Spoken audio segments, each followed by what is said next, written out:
4BC Weekend Mornings with Kim Mothershaw. 4BC Brisbane. 24 to 11, Shane Bowering from Red Tape Busters along in just a sec. Morning, Jill. Oh, good morning, Kim, and thank you to you and Gina for letting me add this.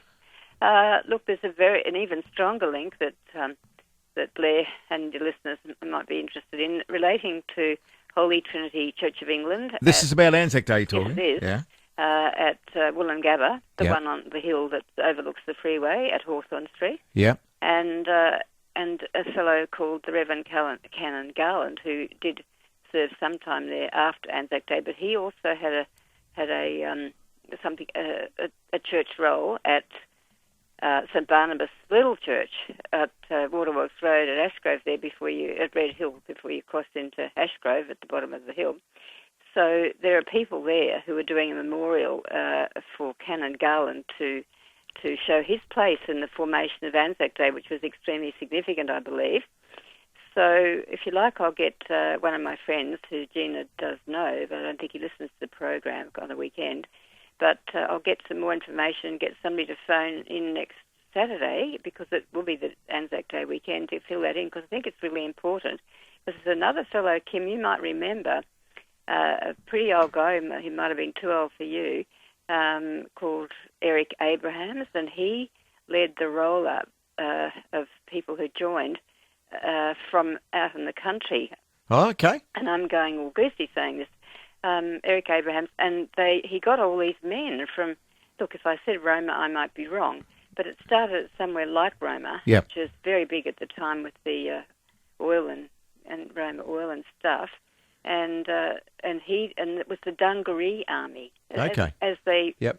marched in, they were sort of getting people along the way. Yeah, I remember. I've seen many documentaries about it, Jill. Yeah, Hey, Jill, thanks thank for you that. very And listen, much. chase that up next week and give Chris a call next weekend. Thank you very much. Right, Thanks, bye. Jill. It's 22 to 11, time to do a bit of red tape busting, and from redtapebusters.com you can find out more about red tape busters at redtapebusters.com. Shane Bowering, happy Easter and good morning. Happy Easter to you too, mate. How are you, Kim? Very well, very well. What are we busting this week? Mate, we're a few different things, and we've been helping a few listeners, giving a bit of advice actually with grants. I've had a couple of emails about people who are artists wanting to know whether there's grants out there to help them, get their art out there across Queensland and to go out and do displays. So we've had a few different emails as I normally do. We have the bazaar and the normal, and so it's all challenging. I didn't think that would be in your brief. Well, what we did is we started as lobbyists back in 2000 when I got out of the public service, and then people have asked us can you write grants for us, especially non-profit organisations and businesses, and so we started, and now that's massive. That's probably 95% of our business, or 90%, and then we've also had businesses come along and say, well, can you write tenders for us to tender to government and council works and contract? Can you get us the contract to deliver electricity services to the local park, or can you get us the contract to do the landscaping or whatever? And so we do all of that sort of stuff now. If you've got a question for Shane, 13 13 32 is the number. So while we're on the subject of the artist with a grant, how did you get on with that? Yeah, well, essentially there are individual grants out there for individuals through Arts Queensland. So, people can get, if you're an artist, if you're a writer, even musicians and things, through either Arts Queensland or through Arts Australia, you can get funding. It's normally very difficult for individuals to get funding because, and also small businesses, because governments are very reluctant to give grants there. They're probably more going to give grants to a non-profit organisation. But certainly in the arts world, there are grants for individuals so that they can access money to, put on a touring show or to develop their skills or whatever. So that's probably one of the very few industries per se that you can get funding for an individual. So there are opportunities there. Okay. What were the big ones that took your eye this week? Well, there's a couple of issues, and one of the issues, I suppose the biggest one that really made the hairs on the back of my neck stand up in anger, was the senator, the Green senator, who has outfitted her office at a cost of 400 and something grand to the taxpayer. Now, we're in austerity measures at the moment where we're being told we've got to tighten the budget, we're going to have to work till we're 70, we're not going to get the pension, blah, blah, blah. And then we have somebody, and that she's not the only one. No, that's for sure. She's not the only one who's spent all this money upgrading their offices. Now, why would someone be allowed, and why would they even think that they would want to spend 400 grand in this environment? It just sends the worst message to the rest of us. It's a joke. The message is do as we say, not as we do. Absolutely. And it's hard to have faith in politicians from all sides. No, it is true. And I was watching Richo, and I love watching Richo on Sky, and he had Christopher Pine on there, and they were talking about the austerity measures and how everybody's going to have to pull their belt in. And Christopher Pine said, and even politicians have to pull their belts. And I'm thinking, where have we seen anything over the last months, year, going forward? Have we seen a politician or a group of politicians say, hey, we are now not going to have the free flights for our children. We're now not going to have the limousines. We're now going to cut our pay. We're now going to reduce our superannuation, blah, blah. They don't do anything. There's no impact on them. It's all on us. And so that was the big story to me that stood out this week was 414,000 on officers. That's outrageous. And not only that, work till 70, you buggers, because you don't deserve a pension before that. But to see if we can pull back the pension for politicians once they leave the business. And that's the thing. They get exorbitant superannuation entitlements, and they can access it pretty much straight away. My understanding is, somewhere along the line, it's not going to be, it might be 5 years, 10 years tops. We are going to hold our politicians to much more account. We're going to be much more vigorous in not letting politicians get away with this nonsense. It's building. But there's no doubt about that. We are all sick of it. We're going to get more sick of it. And somewhere we're going to say, we're not going to put up with this Anarchy anymore. is in sight. Well, I can see it now. You've got to have your say. And this is just, the more they treat us with contempt, the more I get angrier, and the more the public gets angrier. It's got to stop. Can you imagine? I mean, and I know we're targeting Senator Larissa Waters from the Greens because that was the one in Queensland that was I think she was the number one on the hit parade for office fit outs. Yes. With 414,000 for an office in Given Terrace at Paddington. Yep. I mean, 414,000. Oh, I don't know what the average house would be in Paddington. It'd be a bit more than that. Yep. But in Brisbane, your average house price in Brisbane probably is under $500,000. I think it runs at about 460, something like that. Very close to the price of a house. Keep in mind that includes also a block of land that comes with it in most cases. Yep. So that's just for a house. So let's say the house is only, if it's $460,000 to buy a home, you're probably only paying about $220,000 for the actual building. Yep. And here's someone who can put 414,000 into an office. Yep.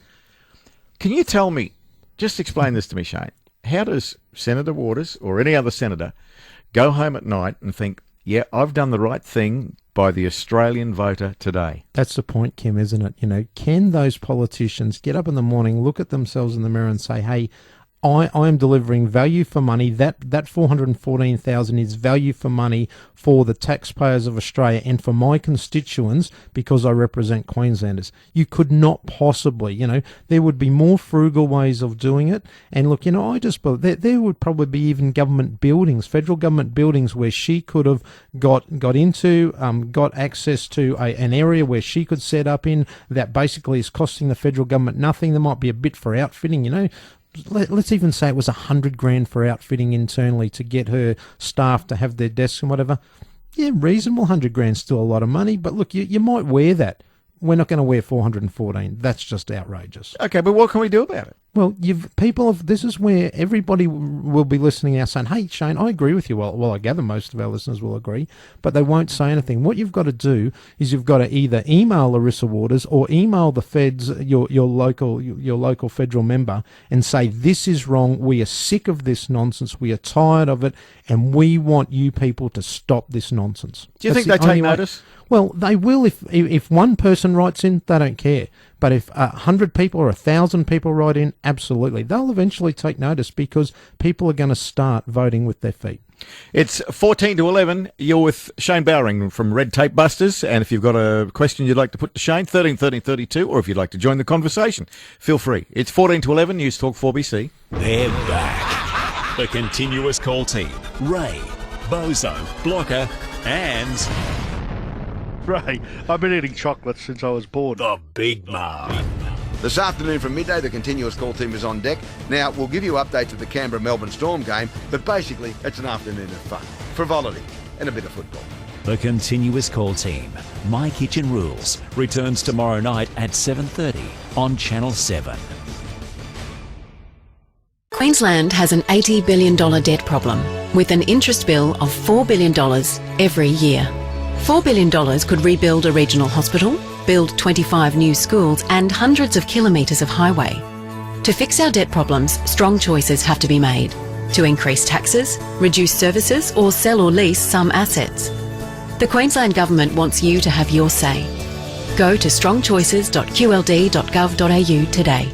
Authorised by the Queensland Government, Brisbane. Spoken by S. Kennedy. This time of year, there's nothing better than fresh seafood, and it's best enjoyed outdoors by the sea. At Fish on Flinders, you'll find the freshest, most delicious Mooloolaba prawns, best enjoyed with a glass of wine from our licensed bar. Plus, of course, our selection of locally caught fish, including wild-caught barramundi, mackerel and salmon. And don't forget our famous sweet potato scallops. Fish on Flinders, 196 Flinders Parade Sandgate, opposite the swimming pool. Did you know that palmetto is the #1 selling buffalo in the world? Palmetto buffalo grass is the soft-leaf buffalo that's tough and hard-wearing with excellent fast growth across the ground. Palmetto softleaf buffalo requires less mowing, and once established, palmetto's dense growth makes it harder for the invasion of weeds. Palmetto has good tolerance to grey leaf spot and other diseases, and is more resistant to pests such as lawn grub. To find out more, visit palmetto.com.au or phone 1300 30 Lawn. Hello, Frank Walker from National Tiles. The most astute professional tilers continue to save up to $8,000 per year at National Tiles with the industry's lowest adhesive and grout prices. And at National Tiles, we're committed to continue to save every tiler up to $8,000 per year with our legendary lowest prices remaining locked down permanently. For builders and tilers, National Tiles aren't matching prices, we're smashing prices. Did you take your medication today? You sure? Medication compliance is one of the major issues in Australian healthcare. To make sure you always take the right dose at the right time, Aspley Day and Night Pharmacy can give you free medication packing. So every dose is clearly labelled with when you should take it. We're open 7 a.m. to 11 p.m. every day of the year. Aspley Day and Night. First to open, last to close. You can find out more and have your say on fixing Queensland's debt and interest problems at Westfield Garden City. Look for the Strong Choices information booths open all this week at Westfield Garden City. Authorised by the Queensland Government, Brisbane. Spoken by S. Kennedy. 4BC Weekend Mornings with Kim Mothershaw. Filling in for Chris Adams. Chris will be back next weekend. And with me right now, Shane Bowering from Red Tape Busters. Francis is on the line. Morning, Francis. Hey, how you doing? G'day, Francis. How are you? Very well, thank you. Look, in reference to this lady and the 414 or so many pennies, at the end of the day, she had the gall to ask for that. But who has the gall to approve that and pass it on to somebody else to approve that? And we're not talking pennies here. We're talking a large amount of money. And that must have gone right up the ladder, mate. And for someone to even do that, and he goes further than her, she had the audacity, but somebody said, oh, yeah, that's okay. Yeah, and that's the point, isn't it? That the guidelines for politicians are obviously so lax and so loose that this can get through. That it's obviously no problems. That it has been approved, and that's where it's wrong. Like there should be rigid restrictions about politicians when they need to get offices developed or upgraded or whatever. That the first thing they should need to do is either take the previous senator's office if it's in an area that's say within 30 k's of where they live. If that's not available, why shouldn't they then have to take a government-owned office somewhere that's vacant at the moment? There's many of those across southeast Queensland and including Brisbane, and then maybe get competitive quotes to outfit that. And as I said, even $100,000, that to me is a lot of money for outfitting an office. But look, say we had to spend $100,000. Oh well, we might wear that. But it just seems that the rules are so lax. They can do whatever they want. Somebody signs off on it, and it's okay. Good, beautiful. Well, so it's not. It's not only the good senator living in the make-believe world, but the people approving the and it's the process. Well. And it's the process. The guidelines are there. They're not restrictive enough to hold these politicians to account. Shane, moving on, I believe plans have been made to rejuvenate and restore the historic Tenerife engine room. Acting Lord Mayor Adrian Schroeder has announced those plans. You've been following this story at all? Yeah, I have. And look, I've probably got only a couple of little queries about it. I have no problems with redevelopment at all. Absolutely, I think it's great. And especially if they maintain the character of a building, I think it's fantastic. Now, I'm not a resident of that area, so I don't know whether there's apparently going to be a restaurant going in there. So, I'm probably not quite clear whether there is a restaurant needed. But my probably issue here is that there is some suggestion, I'm only going on what I've heard on radio and in the media, some suggestion that council are being able to manipulate the requirements of what's going to be required in the upgrade, where a developer wouldn't be allowed to do that, and a mum and dad who were trying to redevelop or maintain a heritage building wouldn't be allowed to do that either. And so again, to me, that's where I believe there's a conflict here, that politicians again, and the council might be doing the good thing in maintaining this building, but they are able to manipulate the requirements to suit themselves, where they won't allow those requirements to either a developer or somebody else. And that, to me, again, is wrong.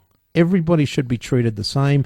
If you were going to have to maintain a heritage building as a mum and dad or a developer or council or government, the requirements should be absolutely the same. You don't water them down just because you're a government or council. And that, to me, is probably the only issue there that, I've got some concerns about, if that's true. Well, Ken Hoy is one of the concerned residents of that area, the Tenerife Group, they're calling themselves. He called Kevin Turner on 4BC Breakfast yesterday morning. This is what he had to say. Ken Hoy is a little bit concerned about what's happening with the engine room and that development we were talking to the councillor about just a few moments ago. What's your concern, Ken? Oh, good morning. I just caught the end of the Deputy Mayor's talk with you, and again, the council are putting a spin on this that's quite different to the reality.